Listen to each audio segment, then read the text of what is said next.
Hey, everybody.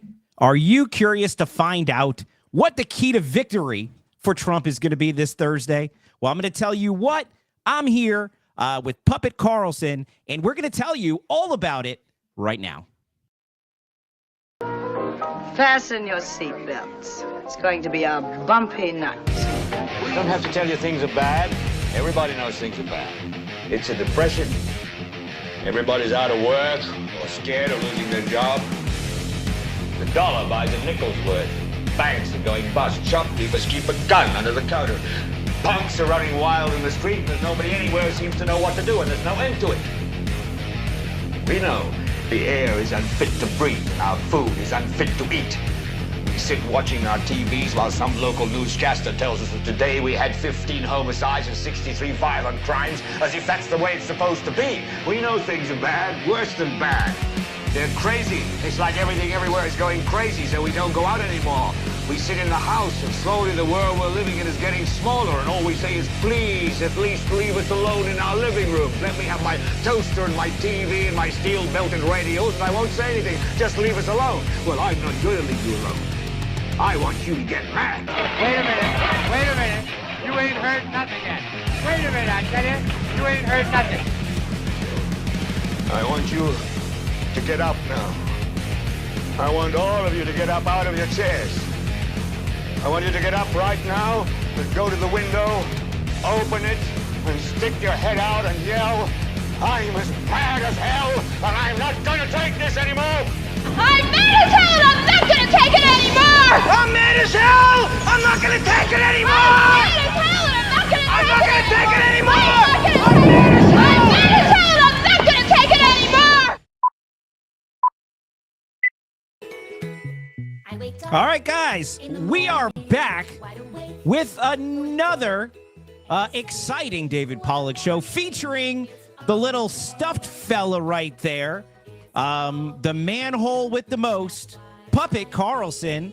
Puppet Carlson, it has been quite a week. I mean, there's a lot everybody's talking about. I mean, tonight we're going to talk about, of course, the big thing. The thing I'm going to tell my grandkids was the Super Bowl. That's coming up this Thursday. Everybody, I'm sure, is preparing whatever games they might play every time maybe Biden resets or anytime Trump is prematurely muted. I know we're all preparing our bingo cards, right? I'm curious to know, Puppet, what's going to be on your bingo card that you didn't expect you were going to have to put your marker on? Well, welcome, David. Thank you for that great. Are you welcoming me to my show? Okay. Yes, I'm welcoming you to your show. Well, to my show. I'm welcoming you to my show. Oh, okay. And I'm trying to get, just at least say hi to the audience. And on my bingo card tonight, or for the debate night, is Jake Tapper bias. I have a Jake Tapper bias bingo spot. Maybe the whole card, because it's a big. It could be the whole thing. But that's cheating. If you have a Jake Tapper bias, you're going to get the thing. So that's what I'm trying to win. I'm trying to win. I don't play to play around. I play to win, baby. That's what I do. Well, look, I'll tell you what. I think, and this is what we'll talk about later. Hogan Gidley is joining us here in a second, and I cannot wait to get his opinion on this. But let me tell you, I think Biden is going to overperform. And I'm telling you this now, and we'll talk about it in a second, because everybody expects him to come out and literally have his oatmeal come out of his ears. And I don't think that's going to happen. He's rested up. He's in that rejuvenation tank that they use for the Sith Lords in Star Wars. So he's going to come back a little bit better than people expect. So we got to keep our eye out for that. That being said. I think you might want to have Biden does better than you expect on your bingo card? Biden does better than you expect on the bingo I think card. so. But we're going to talk about that tonight. We're also going to talk about potential VP picks, because it's rumored that Trump has his man or woman, and that person will be announced shortly, which is interesting. So we will. It's going to be announced before the debate. No, I don't think so. I mean, that would be just too much excitement in one. Actually, in a couple of days. You know what? We'll ponder that. We'll ask our guests that too. We'll ask that on the panel tonight, because that's interesting. Good question. That's a good question, because I came up with it, of course. You hold that question, okay? Because you won't have anything else interesting to say tonight. So hold that question. So I'll keep that one in my pocket. Yeah, that's important. And we're going to talk about VP pick. Breaking news. Apparently, Julian Assange has been they've reached a plea deal with the United States, and he's going to go free or something. Yes, this just broke at like 7:30 tonight, so we might get to that on the panel tonight too. But I also have some clips here about some of these other VP hopefuls and the way they have been maybe less than loyal to Donald Trump, not Ben Carson. So we'll talk about that a little later. So we're going to bring Hogan on here in a second, and then after the break, of course, we have our star-studded panel tonight. Of course, we have the great Tim Murtaugh coming on the panel, and it's going to be like a Line Drive Pollock Show collaboration because Hogan and Tim have a great podcast called Line Drive Podcast. I've been on it. It's great. So we're going to be together on the panel too. And of course, we're going to have two pairs of podcast hosts. Yes, but only you and me. Right. We have me, two other podcast hosts, and a dummy. Don't overstep here, Puppet. This is the way it's going to be. Oh yeah, sure. Yeah. And then of course, Ali Leger is joining too for the panel. Does better tonight. Yeah, but without further ado, let's bring in Mr. Hogan Gidley. Welcome, sir, to David Pollock Show featuring Puppet Carlson. Now, it is amazing to be part of this. You have no idea. Listen, I can tell by the look on your face. Yeah. Well, I thought when we were texting about this, there was a autocorrect. It's like Puppet Carlson. What is that? And then I started looking it up. I was like, oh, this is going to be amazing. I was all jacked up about it.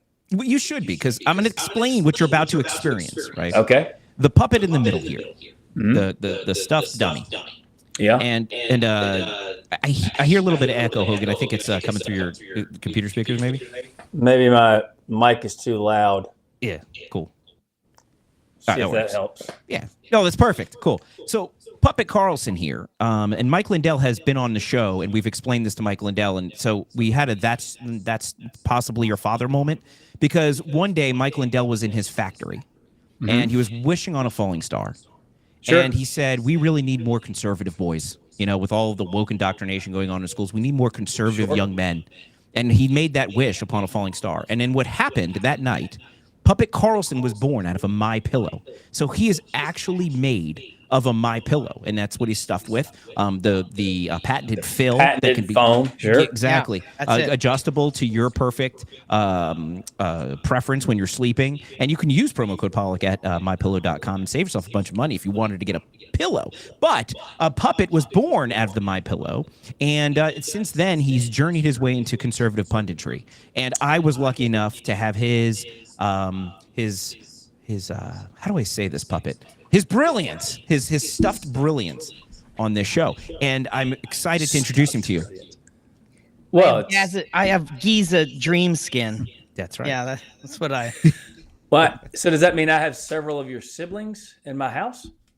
Potentially. Yeah, parts of my siblings. Yeah, they're all divided up into many different homes, and hopefully one day we can come back together and have many puppets, MyPillow puppets, running around the universe, and pointing out the liberal puppets in politics, because that's really what I'm here for. That's kind of terrifying. Could you imagine like a Stay Puft Marshmallow Men made of MyPillows, like walking down the street in New York, like stepping on cars, but it wouldn't crush anything because they're so soft. But right, sure.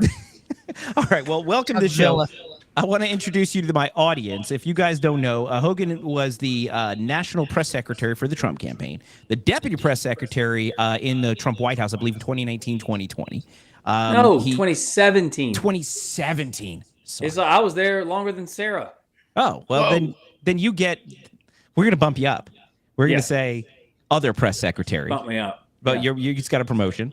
And you're also the co-host of the Line Drive podcast, which I talked about a few minutes ago. Great show.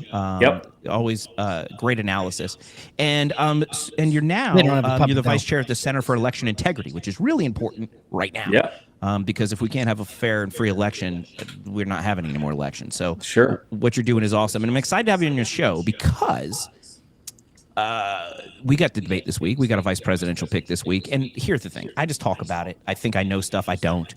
You have been behind the scenes, I'm assuming, for a debate prep, or you've been there in the room when they're trying to figure out who the best VP might be. You have the inside baseball Line Drive podcast analogy there, or a pun. Anyway, tell us, what is going on right now I know Biden's sleeping in his regeneration tank, and I'm sure they're feeding him like through some kind of Neuralink debate prep, but what is Trump doing? Well, a couple things. this is how cool I am. If I'm not mistaken, what you're referring to is a Bacta tank from Star Wars. So I even know the name of it. How about that? That's how cool I am. Nerd alert. People are like, that's right. People are like lamenting, saying Joe Biden's at Camp David for 7 days, not even running the country. He's not even acting like a president. I'm like, he's been doing that from day one. The guy's usually on the beach in Delaware fighting with a beach chair. I mean, like, he's not doing his job at all. And when he does do it, it ruins everything. So whatever. He's obviously doing a more scripted way, kind of a traditional mock debate is Joe Biden. Trump isn't that way. Traditional is a word that rarely follows his, his style in any form or fashion. And I don't know too much about his debate prep this time because I'm not working for the campaign. I hear things here and there. He's been talking to a lot of folks on policy. A lot of U.S. senators are down there talking to him, going over some stuff as well. He's obviously taking this very seriously, though, because this is a huge moment. How unique is it to have two people on stage, two people looking into a camera who have both been president of the United States? This isn't a governor saying, hey, I did all these great things in my state. If you elect me, I'll promise I'll do this. You can literally take Joe Biden's record and overlay it with Donald Trump's and think, who made your life better, right? Clearly, it's Donald Trump. The question becomes during that debate, who can get that point across? Because debates are about creating moments. And if you can take that moment and build it into some type of momentum, right, and then make it into a movement, you win elections. Can Donald Trump make that moment? I think he can, because Lord knows Joe Biden has been an abject failure from top to bottom.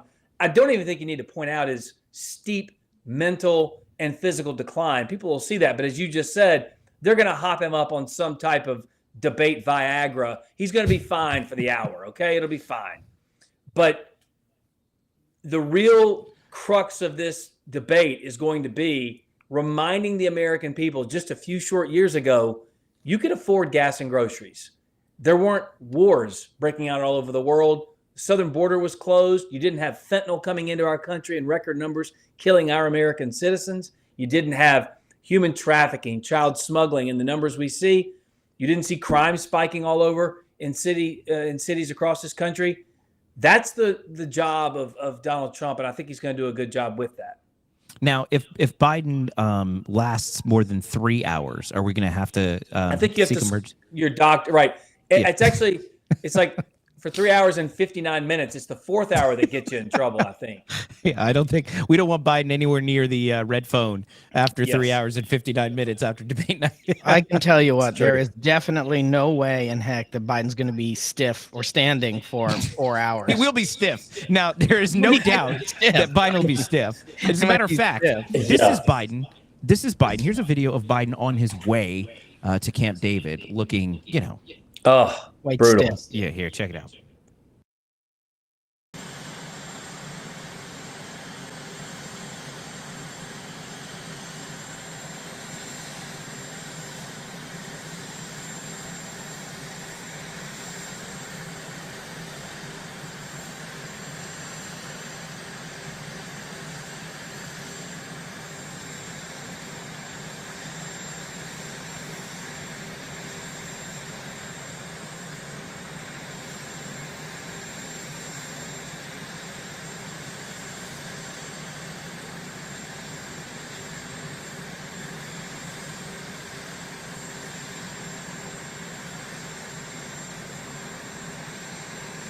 Unbelievable. And for those who are listening, not watching, basically Biden took basically an hour and a half to walk down the stairs very slowly, and then he kind of dragged his feet looking very, that does not look, that's not normal. That is not normal. That is not normal. And they should play Walk Like an Egyptian over top of that, and then be like, Walk Like an Egyptian Mummy. Hey, we got our next post on X. You want your leader of the free world. You want the American president, regardless of party, to at least look strong. When you're overseas, you want them to look like they have command of the job. You may disagree with the policies for sure, but you want them to look right in the role. He doesn't. The decline you see when I went back and started looking at some of the clips from that first debate just 4 years ago, and watching Joe Biden lie about not having anything to do with China and his family never made a dime from China and the laptop that was a big joke or whatever.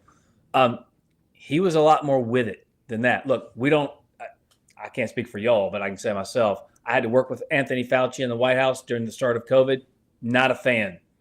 But I watched him on Capitol Hill. He's 2 years older than Joe Biden, and he is with it. He's wrong about everything, but he's with it. He's a liar, but he's a with it liar. He's a with it liar. It's exactly right. Now, do you think that Trump should bring up the lies from the first debate, the laptop, the China money, all that? You think that's going to come up? You think it should come up? I do, because he needs to set the tone here and just say, remember, everybody, what he said to you in that last debate, all of it turned out to be not true. It gets people thinking and kind of poisons the well, if you will, that when he says stuff in this debate, Trump can go, you lied in the last one. You're lying in this one. The American people know better. And in that real time, you really put Joe Biden, I think, on his back foot.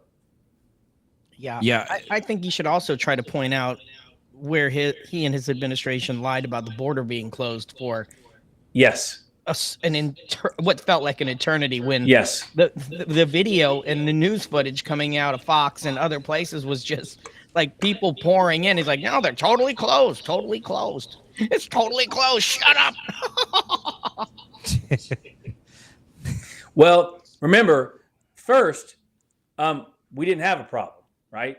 There was no crisis at the border. Then they said it was closed. No, they closed it. Then they said, oh, no, there is a crisis after 3 years, but it's Republicans' fault. Okay? It's an abject failure what's going on at the border, no question. But it's not by accident. It's by design. Biden wanted to flood this nation with people illegally in hopes to get them on the government dime and then have them vote for him in perpetuity. But it turns out that's not really working, because people who came into this country legally, immigrants, are really tilting toward Donald Trump at this point, because they want safe streets too. They want good jobs as well. They want safety, security. And I tell you what, they're following the rules to actually mean something.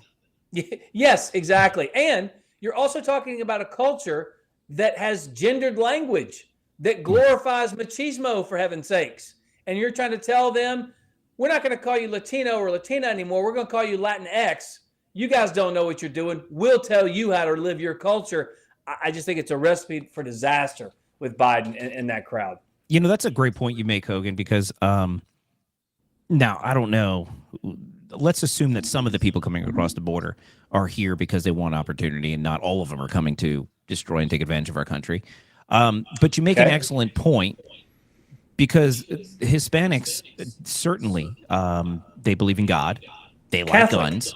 Yeah, they're Catholic. They're not abortion people. So all the Democrat issues, and of course you do have their issues favoring the border, and most legally present Hispanics want people to wait in line and wait their turn and come here legally. So that's why Trump is doing so well with the Hispanic community. The black community is finally seeing that the Democrat policies. Look what's happening in Chicago. I mean, they're trying to flip that place red. And this is, you look at it in Philadelphia, you look at New York, you look at even places like the Bronx, you look at places in New Jersey, all over this country, people are rejecting failed Democrat policies. And I don't think they know what to do with themselves. And so you make an excellent point with that. I think the policies are starting to implode on them, and I think they can't. I think voters are smarter than the Democrats give them credit to be. I think black and Hispanic voters know how to use the internet. I think they know how to use a computer. I think they know how to get an ID. I think they are able. They say that they can't. Right.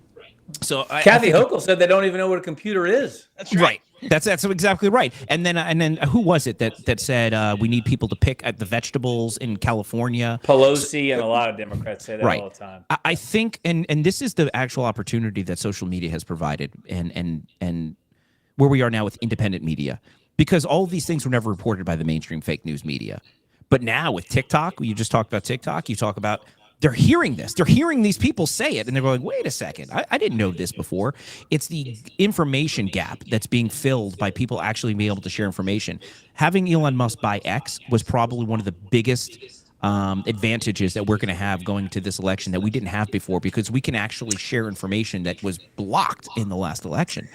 Yeah, still, though, I mean, the left controls all the levers of power and influence. It's Hollywood and big tech and colleges and universities and, yes, the media. So the bully pulpit from which they get to push their nonsense is so overwhelming and so repetitive.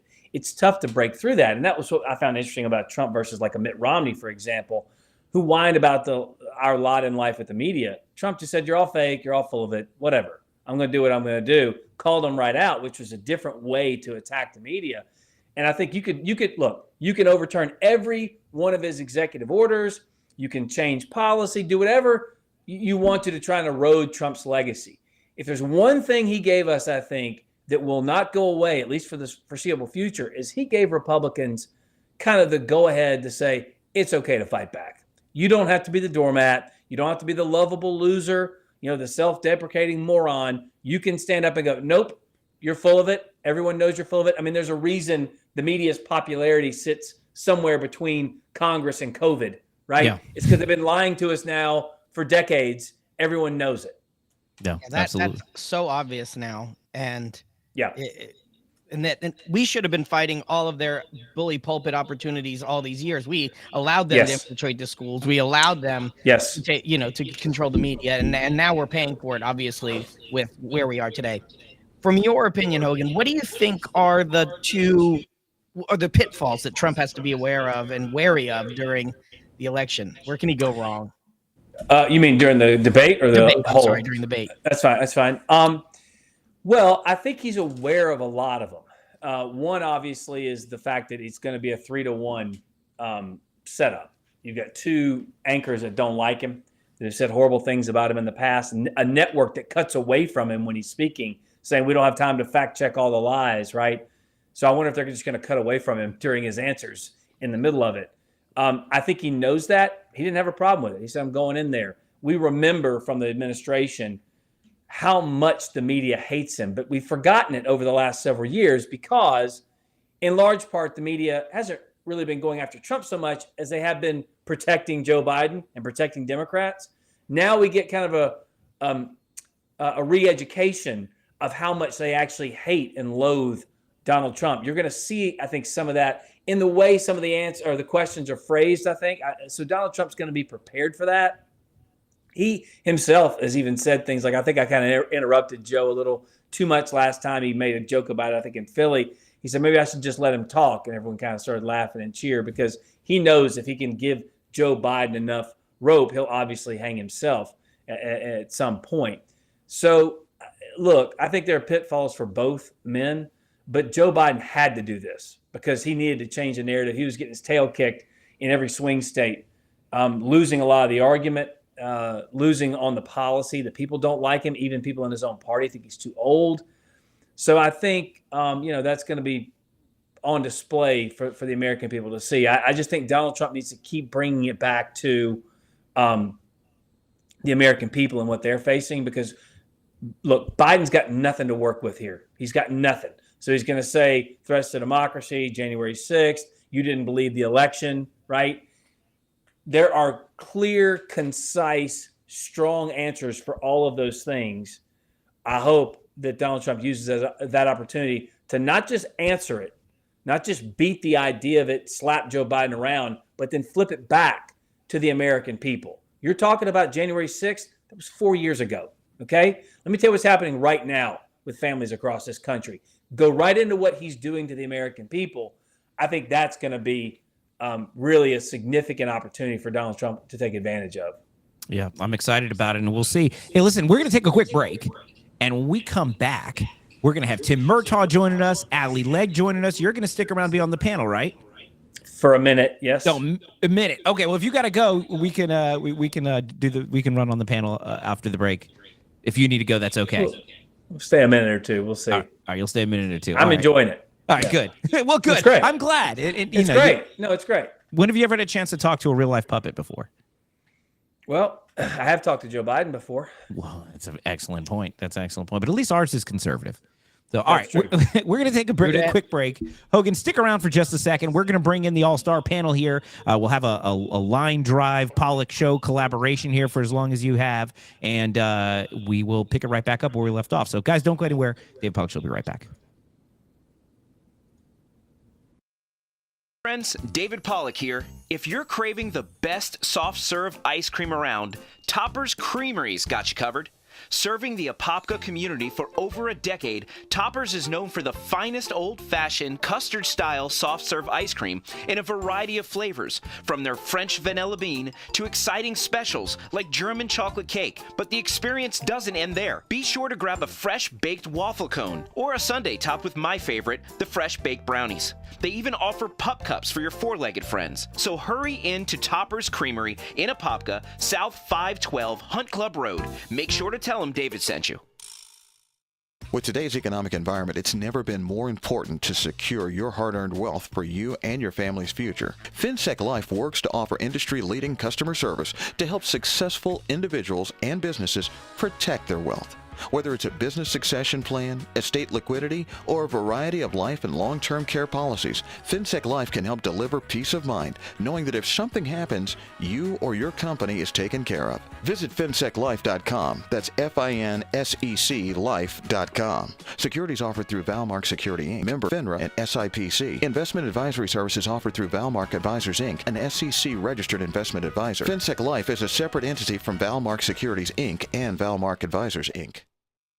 Business owners, are you sick of dealing with those big-name telecommunications companies that leave you frustrated with terrible customer service and then lock you into long-term contracts? That's why I want to introduce you to my friends over at Public Telephone Company. They are an industry-leading VoIP provider offering all-in-one business communication solutions that are completely contract-free with competitive pricing. But perhaps the best part, they're all about supporting their customers with US-based customer service, and they're always willing to go the extra mile. Don't let your phone company drive you mad. Call Public Telephone Company today at 877-314-4080 or visit them at publictelephonecompany.com. That's publictelephonecompany.com.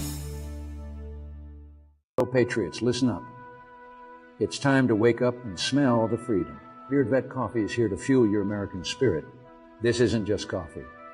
It's a battle cry in a cup, a declaration of love for the land of the free and the home of the brave.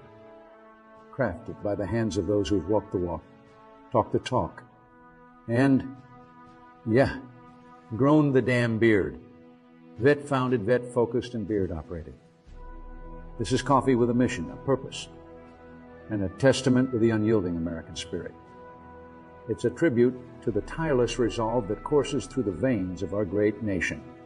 This is the taste of victory, the flavor of freedom, the coffee that stands as firm as our belief in America's destiny to lead and never to kneel. Beard Vet Coffee is more than a brand. It's a legacy steeped in the principles that make America great. It's for those who stand with pride under the stars and stripes, who uphold the values that light the torch of liberty for the world to see. So, are you ready to supercharge your day the American way? Beard Vet Coffee is not just a choice. It's a declaration of independence from mediocre mornings. Bold, brave, unbound. Brewed for the American patriot. Beard Vet Coffee. Make your mornings great again. All right, welcome back, guys. Let me tell you something. Now is going to be exciting because I got a little surprise over the break.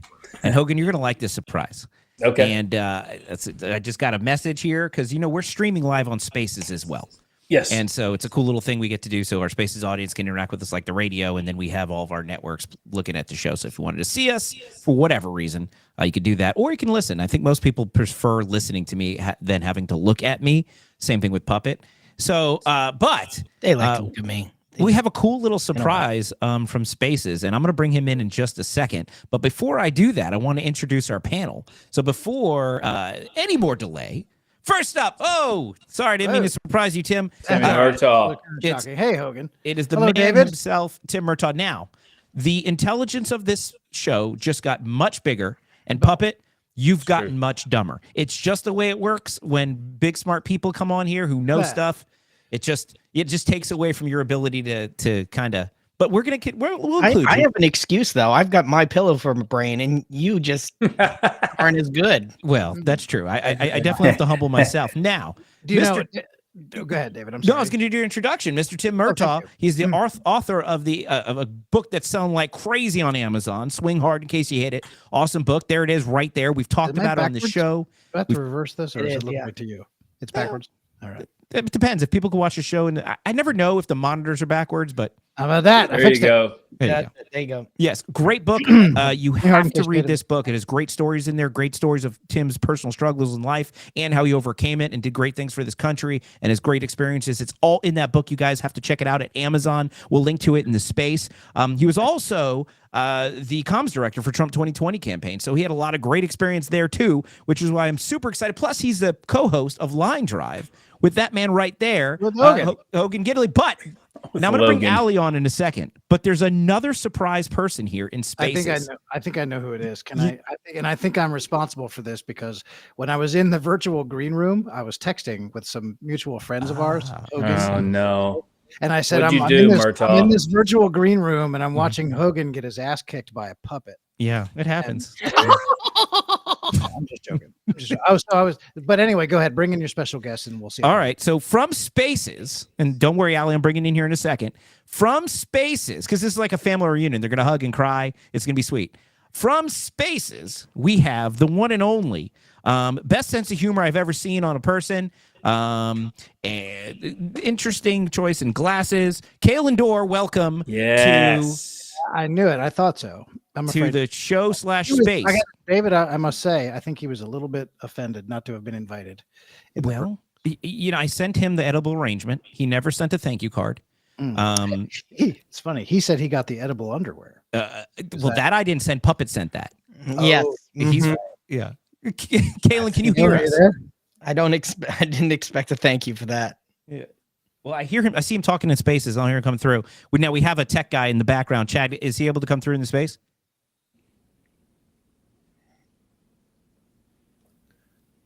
All right, hold on. We're trying to get him through. Okay. Yeah, we hear him in the great. Spaces. Oh, you know why we can't come on? Because Chad, you don't have a mic. All right, I'm going to throw Chad Caton in here. Okay, now listen. This is going to be a little unconventional. Chad, are you okay with that? Thumbs up if you are. All right. So what we're going to do is I'm going to bring in Chad Caton. He's working in the background. He is the host of I'm Fired Up, and he's going to be able to bring Kalen in because he has to have a microphone on this stage to get Kalen up. So I'm going to bring him up real quick. Hang on. Classic. All right. There you are. Here you are, Chad Caton. Sorry, I didn't mean to surprise you. You're probably not camera ready. I need to have you here to get Kalen on. So here's what we're going to do. When you're this good looking, I don't need to get ready that much. So You don't. I'm always camera Can ready. you hear me at all? All right. Shell, drop Kalen, bring him back. I can hear you loud and clear. Brother. There he is. There he is. Cool. There's Kalen. Cool. Yes, I can hear you, Kalen. Can all the rest of you hear Kalen now? Yeah. I hear Kalen. All right. Go at have at it. All right. So this is the way it's going to be for our audience watching this. Now, listening, it'll sound fine. But for the audience watching, if you guys have seen Ghost back before Whoopi Goldberg was on The View and was a little crazy when she was like, I forget her name, but she channeled the ghost character. Edame, yeah. Edame. Yeah. Hogan, you have been pulling out all the movie facts all night. You're killing it. So, yes. So we're going to pretend that Chad is channeling Kalen through his body. Kalen, reunion time, buddy. Hi, Kalen. Ooh, I'm a little upset you didn't address me as former lead singer to Boys to Men. I didn't know if you wanted me to share that, and but yes, he was former lead singer of Boyz II Men. He was actually one of the original members. What happened was he just didn't. They were going for a certain look, and they decided to go a different direction. Got nothing. Well, in Biden's America, it's not always boys to men. It could also be boys to women. It could be boys to attack helicopter. It's really the first country we're living in now. Boys to F-16s, threatening to use on Americans, whatever. You can pick it. Whatever. No. So, Kalen, no Kalen, tonight, here's what we're talking about, and I'm going to let you join the conversation. We're going to be talking about the debates coming up because, and Hogan, what was the tank called? The what? The tank that Joe Biden is in right now? Oh, back to tank from Star Wars. Yeah. So, from Star Wars. Yeah. So Joe Biden's in the back to tank. So we're talking about what we think is going to happen this week. And trying to get back to cogent. Yeah. And so we're going to Bump it. Gosh. All right. That was good. All right, I'm going to bring Ali Legg here real quick, too, and then we're going to start the conversation. We'll try to make this work. Sorry, Chad. I know this is weird for you. All right, hang on. Ali Legg, welcome to Space. Now, for those of you who don't know Ali Legg is the Director of Civic Engagement for Moms for America. She is the co-host of Homefront, co-host of Mom View, and she's a superstar, ran for school board, first school board candidate endorsed by Ron DeSantis back when we liked him in 2021, I believe, right, Ali? 22. She did an excellent job there, and now she's killing it and connecting moms with the resources they need to take back America, one school board meeting at a time. So welcome to the show, Ali. All right, so here's what we're going to do. In this segment, this is our panel section, Hogan, and what we do is I'm going to set up a couple of clips for us. We're going to talk about it and see what we think. So the first thing we're going to talk about is this debate, because I know we previewed it a little bit in the last segment. We're going to continue to talk about what we think we can expect in the debate. And one of the big items this week has been whether or not CNN is going to be biased. We talked a little bit about it before. People are saying there's no way that Trump's going to get a fair moderator. We think it's going to be okay. You think it's going to reintroduce people to the bias and help. Here is a clip that just happened there. Actually, let's go back. This is one of the moderators, Jake Tapper, on what he thinks about Trump. And this is a guy who's going to be moderating the debate. Check it out. Rhetoric of Adolf Hitler is once again alive and well on a national political stage. This time, of course, in the United States. Donald Trump, a couple times over the weekend, referred to immigrants from South America, Africa, and Asia. He did not mention Europe. South America, Africa, and Asia as, quote, poisoning the blood of our country, which it's not hyperbole. That does very directly echo Adolf Hitler's language before World War II. To open up a copy of Hitler's Mein Kampf, you would find the Nazi leader describing the mixing of non-Germans with Germans as poisoning. There's really no other way to say it. Donald Trump's language mirrors this directly. All right. And this week, when a Trump surrogate tried to push back on that a little bit, this is what happened. It takes someone 5 minutes to Google Jake Tapper, Donald Trump, to see that Jake Tapper has consistently, we're going to stop this interview if you're going to keep President attacking Trump my colleagues. Adolf Hitler. Ma'am, I'm going to stop this interview if you continue stating, to attack my colleagues. I would like to talk about Joe Biden and Donald Trump, who you work for. Yes. If you are here to speak on his behalf, I am willing to have this conversation. I am stating facts that your colleagues have stated in the past. Okay, now, I'm sorry, guys. We're going to come back out to the panel. Caroline, thank you very much for your time. You are welcome to come back. Yeah, so a little taste of what we're going to get. Tim Murtaugh. Tim Murtaugh, let me get your take.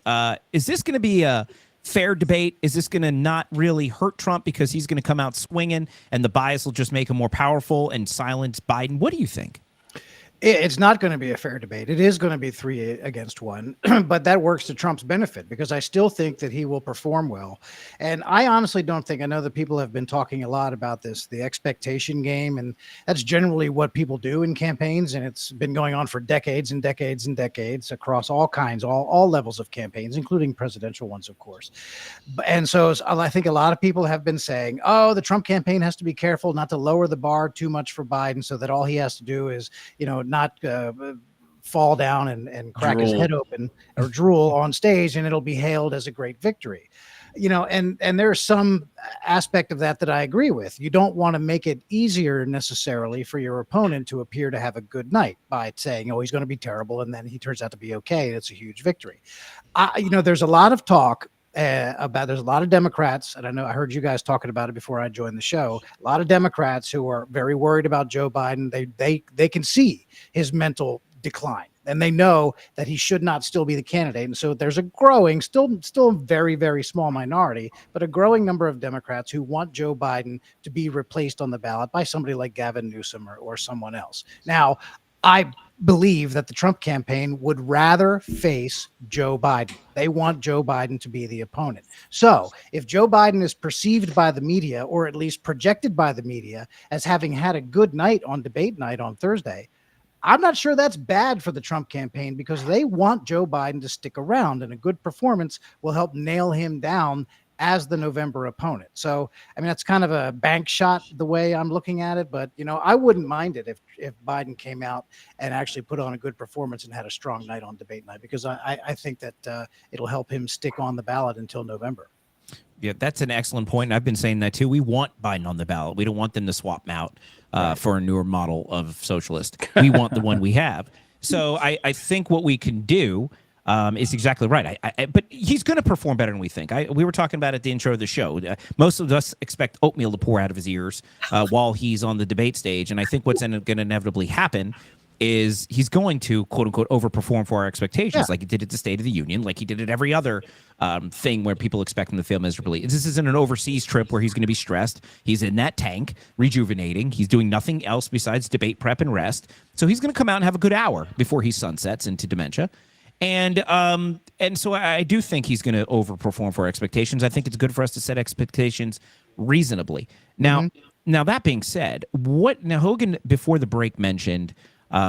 He mentioned some of the issues that Trump should push back on. And he mentioned that, you know, when they're going to hit him for J6, and I think a lot of people think that they're going to hit him on J6, they're going to hit him on the election, because where they think he's weakest is J6 and the election, whether or not Biden won the election. So they're going to hit him on that, we think. How do you think that's going to go? You think it's going to be a thud? Look, I think the media loves that topic, and I think hardcore Democrats love that topic.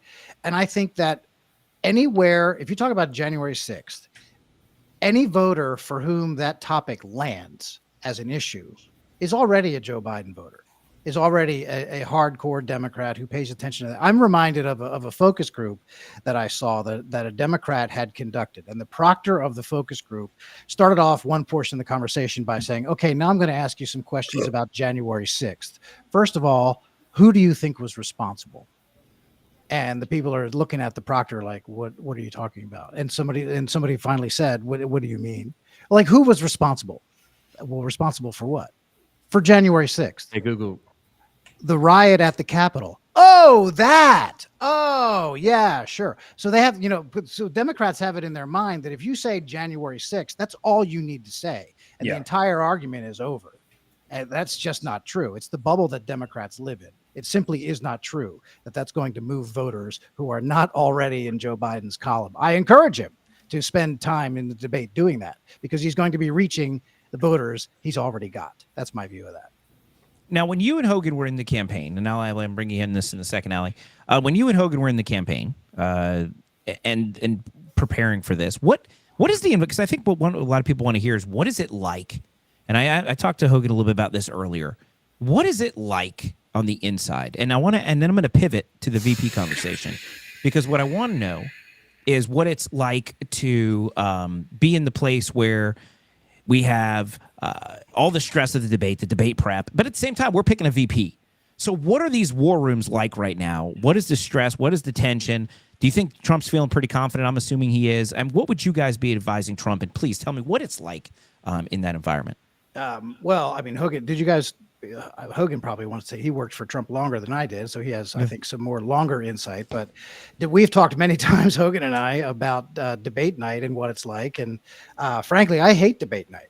When I'm on a campaign, I think debate night's one of the worst. Awful. Nights. Yeah, it's one of the worst nights of the campaign. There is so much work and so much pressure that is packed into a 90-minute window, or however long the debate. You have to be doing things while the debate is going on, writing things while the debate is going on, doing things like social media in real time. Meanwhile, while you're working, you're missing things that are happening actually during the debate while you're doing other stuff. So it's just an insane amount of activity packed into 1 hour and a half period. And then when it's over in the blink of an eye, and everybody moves on. So I mean, there's just a ton of pressure. As far as what advice I would give him, I think he goes into this feeling very confident. And I think he goes into this just approaching it like he generally does the other thing. I think he has some ideas of what topics he wants to hit and what issues, what he thinks is going to land on Joe Biden. And I think he just plays to the moment. And I think it's very much by instinct, and just very much the way he operates everything in politics is very much by instinct. And he's not one of these guys who has got, rigid debate practice like Biden is going through right now. And in a debate, you talk about things like in terms of running plays, like if Biden says this, you run this play. He says X, you say Y. That's not the way Trump has prepared for this debate. He's going to go with some issues ready to go and just ready to throw some punches. And Hogan, I think he's probably got a lot. Yeah, that's what I was going to throw it to you. No, I really, again, everyone's different, but it's not about running the plays, as Tim said. Although I will say a lot of things in our minds as consultants and as comms people is when your opponent says X, it sometimes will flip that switch to go into that mode of attack. Donald Trump is very good at doing those things on the fly and in real time. You'll remember the line he delivered so well against Hillary Clinton when she said, "I'd be so afraid for this country if you were president." And he said, "That's because you'd be in jail." Brought down the House. It's one of those great moments in a debate, as I said. I just think everything Biden will throw at Trump will not have anything to do with successes he's delivered for the American people, because he hasn't delivered any. So Donald Trump continuing to take a swipe at Joe Biden, you better believe he's going to go after him. But returning to what people in this country care about, the successful policies that didn't just improve their lives in the present, but set them up to be better off for the future, I just think that's a home run for him, because it's also against type. Biden, the media, some independents think he's going to come in there like a bull in a china shop and go crazy and all this kind of stuff. If he doesn't do that and instead kind of systematically points out his successes versus Biden's failures, I think people are going to be blown away by it. I do think we've all talked about whether or not Biden gets taken off the ticket. If Biden freezes multiple times or loses his train of thought, I'd be more apt to think that's a reality. If he gets curb stomped, I don't think they can remove him. I still don't think they can remove him because he won't let them. I think it would show a sign of not just weakness, but complete and total disarray. I don't think they'd do that, but that's just my opinion. Wow. Allie, what are you expecting to come out of, and then we're going to bring in Kaylin again for a second through Odeme. Allie, what are you looking forward to for the debate on Thursday? I'm honestly just looking forward to Trump being Trump. I mean, we've watched all of his rallies this past year, and they've been completely incredible. Most of them, I think, if not all of them, have been completely unscripted. And he's amazing at doing that, like coming off the hip with questions or with comments or, talking about what he's done for the American people and how it's completely different under the Biden administration. And I think that's something that is going to pull towards the people that are going to be in the audience and watching on TV, and I think it's going to be a great debate. I'm interested to see how this preparation is going to go for Biden. I'm not sure it's going to be. I think it will look like it did for the State of the Union, and I think everybody was really upset about that. I think only the elitists and the ones that are like really hardcore Democrat communists are going to be, yay Biden. Everybody else understands who they're voting for. I mean, this is why when he's in the Bronx, he's getting hundreds of thousands of people coming to these rallies in places that he's never been and that no Republican has ever been. And he's getting all of this support and from different demographics. And so I think it's going to be an amazing show. Yeah, I'm excited about it. I want to get to Odeme, Chad, Kate, and can I bring you in real quick because I want to see what Kaylin's take is. I want to know what's on his bingo card. So bringing him back on stage for just a second here, guys. All right, Chad, can you channel in the spirit of Kaylin Dorr for us? Kaylin, you're up. Did you do this? Did you sacrifice an Arby's double bacon cheddar or anything like that in order to get me to appear? No, I don't do the onions thing. Just a couple regular roast beefs, bro. Be burned to my pillow. Yo, I love it. So, Kaylin, what's on your bingo card for Thursday? No, guys, I think. Yeah, I think. Well, first, I want to address and kind of back up what Hogan said about folks being replaced on the ballot. You see this a lot on the internet, and not a lot of people are asking who benefits from Biden being in office, and it is the swamp, right? He's been there for 30 years. There's an infinite number staffers and lobbyists and so on and so forth that are making money trading on Biden's name. So I don't think that's even remotely on the table, no matter how Thursday goes. And the other, thing that I would say, or the other point that I would make in response to that is a lot of people out there are saying Newsom, Whitmer, so on and so forth as a replacement, but no one's really explained to me how any white person's going to leapfrog Kamala Harris to be the president of the United States if he were to get pulled, right? And so that's a very, very important question we need to be asking ourselves as a movement as we get out there and this. Like the minute a white person leapfrogs her, she's going to call him a racist. But that's Kaylin is absolutely right, and I've said before, I want to see that happen because if you leapfrog her and pick somebody else, then by their definition, you're a bigot, you're a sexist, and you're a racist. I would love to watch that implosion. Yeah, I mean, Kaylin is right. If that earned it, right, Hogan? If it does happen, look, I don't want to sound like a conspiracy theorist and say that I think it's likely that Biden is going to be replaced. I think that there is a non-zero chance. It's not impossible. It's not zero. It's not very high, but it is non-zero. Yeah. And if that were to happen, they would have a giant problem on their hands because obviously, typically the vice president is next in line.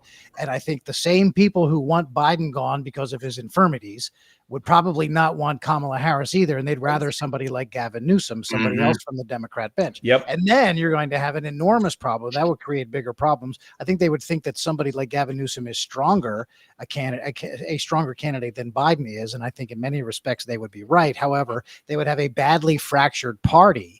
Their Democrats are already losing now. It may have a lot to do with Biden himself, but Democrats are already losing black support in ways that they never have before. And Hispanic. And Hispanic. Yeah, that's right. And if they created another problem for themselves by passing over Kamala Harris, then I think that problem would be exacerbated. Now, if they said, okay, you're right, we'll go with Kamala Harris, then I think as Republicans, we would take that trade. Like, yeah, sure, we'll run against her too. That's fine. So it would be a mess, no question. Replacing the incumbent would be a mess. However, I think if it really is, it's obvious to me and a lot of us now, but if it became just unavoidably obvious that Biden could not continue, they would have a real mess to deal with. But I don't think they'd want to go with Harris. You think that Hillary Clinton could leapfrog Harris? I think the people in the party are tired of Hillary's acts, just like everybody else is, and I think they'd rather move on and get to somebody else. That's a guess, of course. I don't have great sources inside the DNC. Well, how do you feel about the conspiracy theory about Michelle Obama hopping in? I don't buy that either. I don't either. I mean, honestly, God, why would you give up the life that she's got? Right. No joke. Gee, she's living the good life now. Why? She knows what the White House is like. Mm-hmm. And this time she'd have the hard job. Right. And so, being first lady is no walk in the park, but being president is the hardest job in the world. Mm-hmm. And so I don't think she can handle it. She's already seen how bad it is. Why would she want to do it? She has many Netflix movies to make, or whatever it is they do. Guys, on the Michelle Obama front, I mean, the party isn't what it was under Obama either, right? No. That's another really important thing to think about. Mm-hmm. When Obama was president, the left wasn't holding, the center left hostage the way that they do. That's true. Yeah, but you know what? Obama speaks their language. I struggle to imagine how Obama would handle this. Obama speaks the left's language way better than Biden. I'm sorry. Well, and he's kind of running the show. Yeah. I mean, people say that. I wonder how much. I don't know who's running the show. I mean, Joe's. Right, they've got a very special relationship. Right. Yeah. Well, the crazy left, the rabid left, is running the show. I mean, you can see that half of the staff of the administration walks out every time Biden says something about Israel. They all sign, and not very bravely signing anonymous letters complaining about their boss's Israel policy. The left is in charge of everything. Mm-hmm. And you look at the guy they just hired in the White House comm shop. Oh my gosh, I know we saw that. Definitely a downgrade from you, Tim. Hogan, I never worked in the White House. Well, I know, but downgrade from Hogan. You're for talking a about comms guy, it's definitely a downgrade. Hogan, looked like you wanted to jump in. What you got? No, I said I got to bail in just a second, guys. Yeah. I just want to point out, I love the speculation because it's what we do. Okay, but what we've got on Thursday are two men, one of whom is the sitting president, and one of whom was a former president, and they're going to go at it. And after that, it's going to tell us a whole lot about the future of this campaign and, quite frankly, the future of the country. And so it is going to be must-see TV, no question about it. And, you know, we all sit here and think, man, if he just said this or if that person just said that. And, you know, being in these fights in real time, you never know what's going to come out. Right. But I am hoping to see Donald Trump not just eviscerate this shell of a man, but remind people how significantly more successful they were, how many more opportunities they had when they could afford gas and groceries. That's what this is about. And I'm telling you, I want to hear him say it 10,000 times if he says it once. And I want him to tell Joe, I want him to say, Joe Biden lied to you the last debate. He said these several things are all lies. He's going to do it again. And let's go. I want to see it so bad. And I was with the president 2 nights ago here in D.C., had a brief conversation with him. Don't want to get too much into the detail. Wouldn't do that to him with our private conversations. But he's fired up and he's ready. And I hope that comes through on Thursday. I don't think there's any doubt. I'm excited to see it. Hogan, thank you so much for being on the show. I'll let you go. How can people find you? At J Hogan Gidley, all of my socials at J Hogan Gidley. And, you know, I'm out there all the time. So all right, before you go, who do you think is going to be the VP pick? And if you actually know, don't say anything. But who's your speculative pick? I don't actually know. And I hate to cop out here, man, but there's so many good. Gosh, all right, I'll let you off the hook. Yeah, let me off because this is too many good picks. All right, you're off the hook. Hogan, thank you so much for being on the show. Guys. We'd love to have you back sometime. And good luck with everything. Awesome. Thanks. See you, Hogan. See y'all. All right, then there were Great American. 5 yeah, Hogan's awesome. All right, Tim, I'm going to throw it back to you real quick. He's a hero. Is that the puppet? Yeah. Yep. Oh, have you met the puppet before, Tim? Yeah, sure. I met him at CPAC. CPAC. Yeah, we met in person. Oh, that's right. You've actually met. So now Tim has met the puppet. You shook his paw. Is that the correct terminology? His paw? No, that is not the correct terminology. It's a hand. Oh, it's a hand? Is it a hand? Okay. Good. It's like I didn't know. I'm not up on my Muppet anatomy. I don't know. I'm sorry. Can I say that's a copyright violation? Probably Muppet. You're looking good. We are puppets, not Muppets. Muppets are copyright Jim Henson Corporation. Yeah, and he's Puppet Carlson, not any way related to Tucker Carlson. Just they happen to have their last name. They're both of the same lineage. One's made of a pillow, and the other one's made of flesh. And that's really the only. We have the same hair. Yeah, basically, but there's no intent on that. It was just coincidence. The PCN, that's just Puppet Carlson Network. Has nothing to do with Tucker. It's completely different. Rich puppets are broke. Right, exactly. Not that puppet. That puppet's rich in cotton and patented foam. Then he's a Muppet. Puppets probably don't have any pockets. Do you wear pants? He has a big pocket. He has one big pocket. It's called his manhole, and is how he's controlled. He's going to bring it up. I already said I'm not familiar with the anatomy, and I don't think now is the time to learn. Pockets. I do have pockets in my trousers. Okay. Yeah. That's fine. Just don't wear them. They're hanging up in your closet, right? He wears khakis. Sometimes they wear pants on Zoom. Sometimes they don't. Just like everybody else. Okay. I've never seen you in britches. Just khakis. I had britches and CPAC. Goodness. All right, listen. All right, I'm not supposed to talk. Kaylin, you're supposed to talk. No, Chad, I was going to give you the floor now since you were Oda May.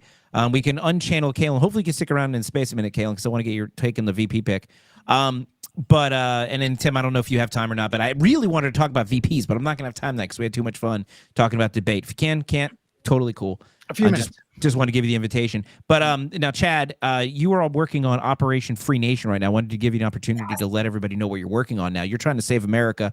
Can you tell us a little bit about Operation Free Nation before we end the show? Well, we had a great time down there at Bedminster, and we moved Operation Free Nation's needle a lot further. Operation Free Nation, and I'm glad Mr. Tim's here because, I'm sure out there being a political operative, you needed boots on the ground. You need people that are not going to go out there. I don't do emails. We believe that if our government can make us uncomfortable, by God, we're going to make you uncomfortable. And I don't mean we're going to go out there and be a bunch of hellions or nothing, but we're going to go see you where you work. We're going to ask you questions that make you feel uncomfortable. We're going to be in the halls of Capitol Hill. We're going to be in your state legislature. We are going to be at your county council meetings. And ultimately, what I'm doing is I'm taking the oath of this country that every veteran has taken, and I'm asking them, because it does not have an expiration date in the current state of our country right now, we need leaders. And Operation Free Nation is all about educating, motivating, and activating those people to get back involved in their political lexicon, to, at the very least, become informed. We have too many stupid people out there that have no clue what's going on, and they're following the wrong media. And we want to be in your face. We want to go out there. We're going to be out there in the country, and we're going to be everywhere. Allie works with us out of Florida. So does David. We have people in Texas. We have people in Detroit. And we are growing exponentially. And on top of all that, we're having the money and the influence come. I am actually leaving for major meetings in DC on the 9th, the 10th, and 11th. So I'm very excited about that. And Operation Free Nation is going to be something that's not for grifting, that's not for anything other than putting Donald J. Trump back in the White House and showing people to empower themselves on their local. And I mean local, so you understand what's going on. Local politics. We've got to save our state legislators, our county councils. We need to find some constitutional sheriffs. And somebody's got to do that work on the ground, and that's what we're about. Fantastic. Chad Caton, you're a great American. I kind of want to just give a little re-up to that. There are no reinforcements. We have to have reinforcements to reinforce the policies that Trump is going to put into office. He can't do that by himself. Yes, we can vote for him in November, but if we're not making sure that we get good constitutional people in the local offices, then it's not going to matter who's president. That's right. All right, here's what I'm going to do. I'm going to play a clip of Ben Carson, because everybody's accusing him of being sleepy and everybody's complaining that he's not the fire guy and all that. I disagree completely. And I have a clip here of him on CNN absolutely correcting the record, and it gives you a little taste of what we can expect from Vice President Ben Carson, who's my pick. And then I want to take it over to Spaces and continue this conversation. So I'm going to play this clip, and then I'm going to end the show. Before I do that, Tim Murtaugh, Line Drive podcast, the book, Swing Hard in Case You Hit It. Guys, I want to remind you, go to Amazon, buy this book now. Great book. If you want to hear the story about how you make it, overcome adversity and and actually know what it's like to work on a high pressure campaign and be super successful, that's the book for you. That's it right there. Tim, thank you so much for being on the show. Now you just dropped the book. I'm going to say my tagline. From waking up in jail to flying on Air Force One in less than 4 years. That's what the story is. Yeah, we had a whole space about your amazing story and your journey, and you're a good friend of the show, and congratulations on the success of the book. It's certainly well deserved, and you're a great American, sir. So here's what we're going to do. I'm going to play this clip. I'm going to say goodbye to everybody. And then we're going to jump into the space and talk about VP. Tim, stick around as long as you can, but don't feel any pressure to do it. Just a few minutes. I'm going to no the beginning at the top of it. Okay. No problem at all. You'll high paw puppet, and we can call it a night. Allie, thank you for being here. Chad, thank you for being Oda May. Kaylin, we're going to see you in the space in a minute. And Puppet, thanks for being all fluffy and cuddly as always. So great show tonight, guys, and thank you so much. And for everybody watching, thank you for joining. I'm putting this clip on, and then I'm going to say good night, everybody. So thank you for joining. Results of the 2024 election, regardless of who wins. Yes or no? I will accept the results if it's done in a fair and transparent way. Do you have reason to doubt that it would be done in a fair and transparent way? Well, let me put it this way. In the 2020 election, there were a lot of irregularities. I think everybody on both sides should be aware of that and should be working to try to satisfy that. Well, the empirical, and frankly, I know that you're somebody who's drawn to that. There is no evidence of widespread voter fraud that would have changed any result in the 2020 election. Does that suggest to you that the elections and our democracy remain intact? The fact that there are so many people who are skeptical should raise questions for us. The fact that a country like France outlawed general mail-in balloting in 1975 because they said there were too many opportunities for mischief that just could not be controlled. You know, these are all things that we should look at. We're smart people. We can put a man on the moon. We can figure out a transparent way that is satisfactory for the entire population, not for just one segment thereof. Do you think that we shouldn't do mail-in ballots? I think mail-in ballots for people who can't get to the polls are appropriate. But I think having an election season versus an election day is a mistake. Why is that? Because there's too many opportunities for mischief. And, when France changed their system, they have their results the same day or the next day. Don't listen to the people who say you can watch the poll, but you got to do it from way over there where you can't see anything. We don't have to accept that. We don't have to accept it if they say the signatures don't have to match. We don't have to accept it if there are 100 ballots from the same address and they say it's okay. It's not okay. We don't have to accept it if people don't have voter ID. We don't have to accept any of these things. This is America.